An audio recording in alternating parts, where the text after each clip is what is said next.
कि तहरा मुँह में धराइला तो छटकता खाला मरत रहे दुनिया यही तो मिलता तहरा तनी सा ले ला मजा जी तनी सा दे दो मजा जी धाके दोनों कलैया हमारे तनी को तो काम ताहर जो पत रहब नाम एक बार भेंट करा दो न तू अपना छोटकी बहिन से हमार सेट करा दो न रूपवा सोना तोहर कइले बापा कल कारी कारी अखिया में काला काला काजल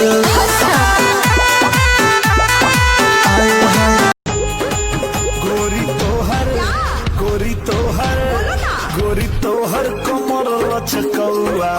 गोरी तोहर कमर लचकौआ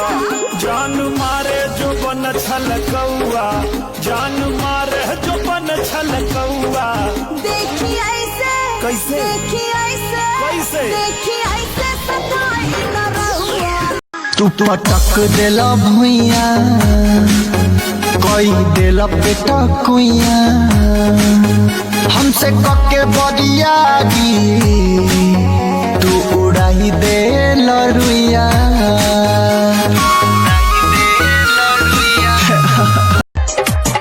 कि जहवन नजरी में तोहारा मालाई बिया दू लइका के माई बिया रे कि जवन नजरी में तोहारा भतरू से कुछो बतौले नहीं देवरू से तनिको जनौले नहीं दिहले बाटे अडरा जवन चिन्हा दिहले बाटे अडरा जवन चिन्हा अभिसिया वाला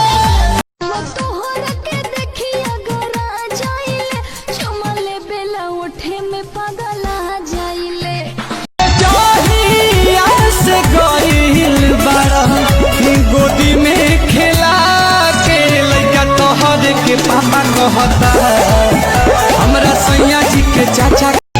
सुना ये सजनिया पाड़ू लक्ष्मणिया जिया के तू ही आधा ढोले लजियारा हमारा देख जहिया से गइल बारा गोदी में खेला के लइका तोहर के पापा कहता हमरा सैया जी के चाचा कहता मीटिंग करा के जाए से फागिले ससुरवा अपना सखी से सेटिंग करा के जा जा जा जा जाए से फागिले ससुरवा अपना सखी से सेटिंग करा के जा जा लेला लेला लेला लेला क्या मतलब गोदिया में केहू गलत ना कहे अपना चीज के हो केहू गलत ना कहे अपना चीज के हो बोलो का भाव हाई स्पीड में चलावे वाला हो हाई स्पीड में चलावे वाला हो हमरा मोहन चाहिए अब होता ना कॉम्प्रोमाइज खोज के तनो मिले ना बाजार रौरी हाट से चोदिया महंगा दी फ्लिपकार्ट से मिले जब आई हो तो किस देके जाई है कब नहीं चली अब टाटा से मानी दिन भर में एक बे तो डांटे लागेलू दांत अंगूरी दबा के बोठे काटे लागेलू ससुरा हो जाई न जाना गोरी ससुरा हो जाई न जाना गोरी